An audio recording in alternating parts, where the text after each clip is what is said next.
सबसे पहले सभी साथियों को जय भीम, जय संविधान।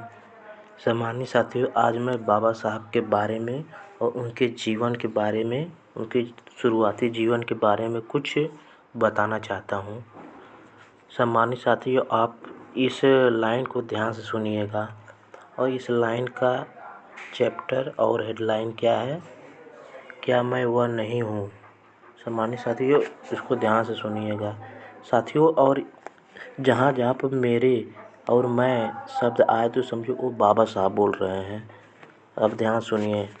मेरे दादाजी का नाम मालोजी राव था। उनका जन्म एक छोटा सा परिवार में हुआ था।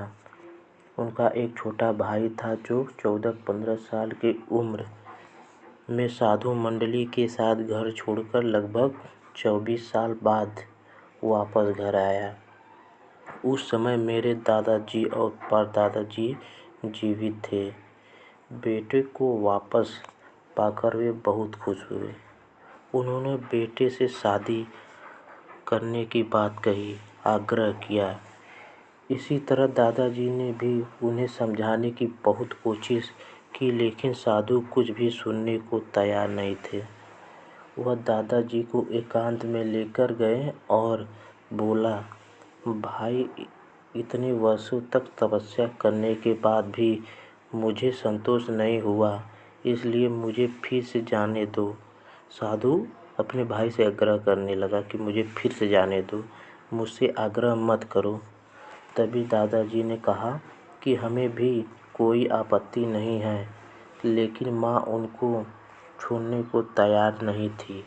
तभी साधु ने बोला, भाई को एक व्यक्ति सुझाई।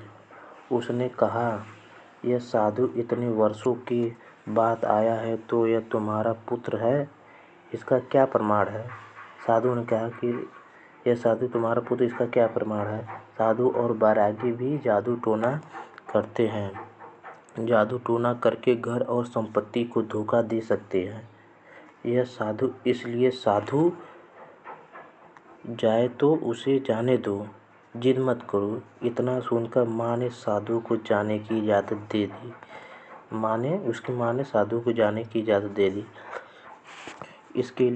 इसके ठीक 20 साल बाद साधु फिर से घर आया, लेकिन तब तक माँ उसकी गुजर चुकी थी और साधु भी बूढ़ा हो चुका था।